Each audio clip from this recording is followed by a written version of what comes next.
नमस्कार, आप देख रहे हैं एमपी तक और इस वक्त इंदौर में हम मौजूद हैं और हमारे साथ मौजूद है इंदौर एक से कांग्रेस के प्रत्याशी संजय शुक्ला। और संजय शुक्ला जी, एक प्रेस कॉन्फ्रेंस अभी आपने की, आमना सामना जो है ये एक पूरा कार्यक्रम था और कैलाश विजयवर्गीय जो कि आपके प्रतिद्वंदी है यहाँ से बीजेपी के प्रत्याशी, उनके सामने आमना सामना होना था लेकिन वो आए नहीं। क्या कुछ कहेंगे?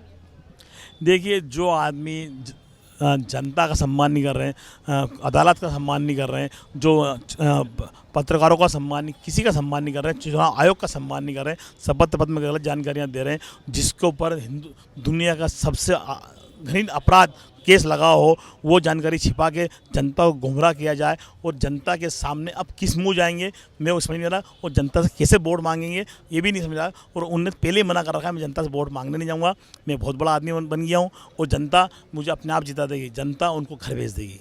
लेकिन बीजेपी के बड़े नेता हैं, कद्दावर नेता हैं और आपके परिवार के जो है पारिवारिक संबंध भी उनसे रहे हैं। तस्वीरें भी काफ़ी, वीडियो जो हैं आपके आए हैं, एक साथ आप लोग कई जगहों पर नजर आए।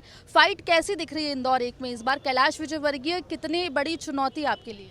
फाइट इसलिए हो गई है कि पूरे मध्य प्रदेश को इंदौर के गुंडे बदमाश सब विधानसभा एक में लगे हुए हैं, वो प्रचार कर रहे हैं और मेरे साथ मेरा पूरा परिवार चुनाव लड़ रहा है। इसलिए यहाँ पर टक्कर कुछ नहीं है, बाकी जो गुंडों की फौज लेके चल रहे हैं उससे जनता में भयभीत है कि आज भी जो गुंडों की फौज लेके चल रहे हैं, और कल से बोला जा रहा है कि ये मनोज परमार सर के गुंडे को हमने जेल एसपी को बोलते हैं कि इनको मारना मत, मैं भेज रहा हूँ, इनको बिठाना, चाय पिलाना, वो स्थिति थी। और आज बोल रहे हैं कि मैं विधायक बनने के बाद हमारे क्षेत्र का जो मैं तो देश देखूंगा, परंतु जो हमारे गुंडे बदमाश 302 केस लगे हुए मनोज परमार के ऊपर, वो विधानसभा देखेंगे। तो ऐसे आदमी जनप्रतिनिधि बना रहे हैं जो 376 का भी केस लगा हुआ, 302 भी लगे हुए, 32 केस चल रहे हैं। ऐसे गुंडे बदमाशों को सुपुर्द करेंगे, जनता उनको कभी नहीं माफ़ करेगी। नामांकन पत्र पर आपत्ति भी जताई है आपने?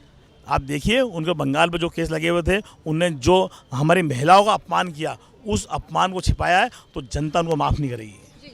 जब पहली लिस्ट में जब नाम आया था, दूसरी लिस्ट में कैलाश विजयवर्गीय का, तो आपका एक बयान सामने आया था जिसमें आपने कहा था कि कैलाश विजयवर्गीय चुनाव लड़के 2 बेटों की हत्याएं कर रहे हैं। काफ़ी वो वायरल भी हुआ और जैसी तस्वीरें आपकी और उनकी सौहार्दपूर्ण तस्वीरें भी सामने आई। तो क्यों ऐसा लग रहा है कि कैलाश विजयवर्गीय के लड़ने से इस तरीके का बयान आपको देना पड़ा? देखिए, हर परिवार, हर माँ बाप चाहता है कि मेरा बेटा आगे बढ़े।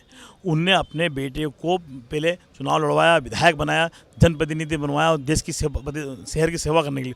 उसके बाद उसका टिकट काट के इनको मुख्यमंत्री बनना था, इसके लिए उनने अपने बेटे का टिकट काट के अपना खुद का टिकट लिया। और मेरे पिताजी से इनके पारिवारिक संबंध थे, तो मैं भी मेरे पिताजी नहीं है तो मेरे पिता तुल सरीके, तो ये मेरी भी हत्या करने आ रहे थे कि समाज की सेवा ना करे। परंतु जनता ऐसा नहीं होने देगी, तो जनता को मालूम है कि हमारा बेटा ही काम में आएगा। बगावत कांग्रेस में काफी देखने को मिल रहा है, उसको लेकर क्या, कितनी बड़ी चुनौती बगावत? ये तो सिर्फ मीडिया के माध्यम से बताया जा रहा है। हमारे कांग्रेस परिवार में सब एक ही, हम सब मिलकर काम करें। तो देखिए, कांग्रेस परिवार में एक है कह रहे हैं संजय शुक्ला यहाँ पर, और साथ ही कैलाश विजयवर्गीय पर आरोप भी लगाए।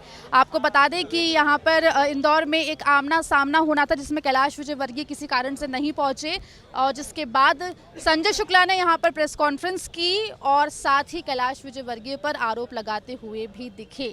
कैमरा पर्सन दीक्षा के साथ इंदौर से एमपी तक के लिए आकांक्षा ठाकुर की रिपोर्ट।